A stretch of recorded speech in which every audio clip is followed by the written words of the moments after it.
I'm Susan Ng. Today we're going to focus our attention on sports. Now, sports is an important part in a child's development, and participation in sports of any kind, even team sports, can begin at a very young age, continue right through teenage years, and even later into life. And of course, we all know the benefits of sports for children, some more obvious, others not so. Today I'm joined by Peter Robertson. He is a Zendoka teacher. Peter, welcome to Parenting Made Easy. Hi Susan, how are you? I'm well, thank you, and thank you so much for coming by. Now, Zendoka.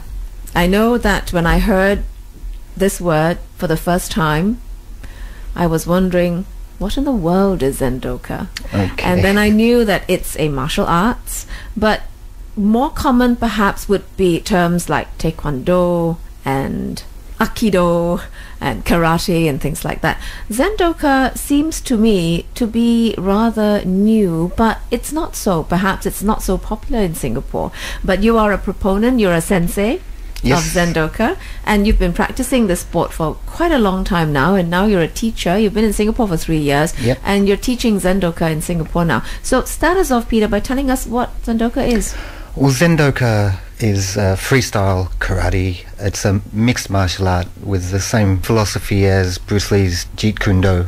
It basically utilizes martial arts techniques from all different styles of martial arts. So we're based on the karate style Goju Ryu, but 50% of our curriculum is Muay Thai, kickboxing, and we also use techniques from judo, taekwondo, jiu-jitsu, anything that works, and effective techniques rather than flowery, fancy stuff that looks really good but is useless in a combat situation. Why do kids take up Zendoka? For our kids' classes, we focus on the karate side, the self-defense aspect mainly, but children, they all want to be like the Karate Kid, Kung Fu Panda, and it's a good fun way to get into sports and martial arts. Our kids' classes are all about having fun while developing coordination and strength and endurance and character in children. And of course learning self-defense. Yes, yeah. That's the main focus of our style. A lot of the traditional martial arts, particularly in Singapore, are focused very much on competition, and the self-defense aspect tends to get a little lost with some of them. Right. And it's easy enough for kids to understand? Yes. Our philosophy is to keep it simple, and we use simple English terms rather than requiring them to learn Japanese, Korean, Thai language names for techniques that are best described in English. We find that using different languages just tends to create confusion. A lot of the times they're just mispronounced and misused. One of my friends was talking about one of his instructors. In one sentence he used Chinese, Japanese, Spanish and English to describe a few techniques that could much more easily be described in English, a lot simpler, without creating a lot of confusion.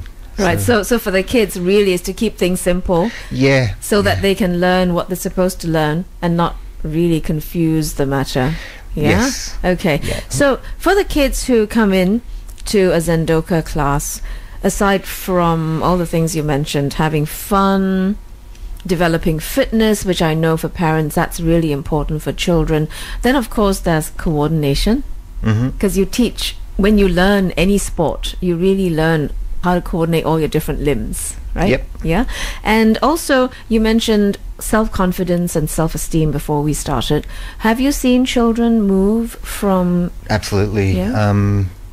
It's a great way of bringing a child out of his shell, particularly awkward kids that aren't really good at other sports. A lot of children who are shy may not be very good at competitive sports, and when they come and learn Zendoka karate, they achieve something every time they get a new stripe on their belt or the next coloured belt. Their pride increases, their sense of achievement, and along with that, their coordination and their physical hand-to-eye coordination, their physical strength and confidence translates better into the other sports that they like to play.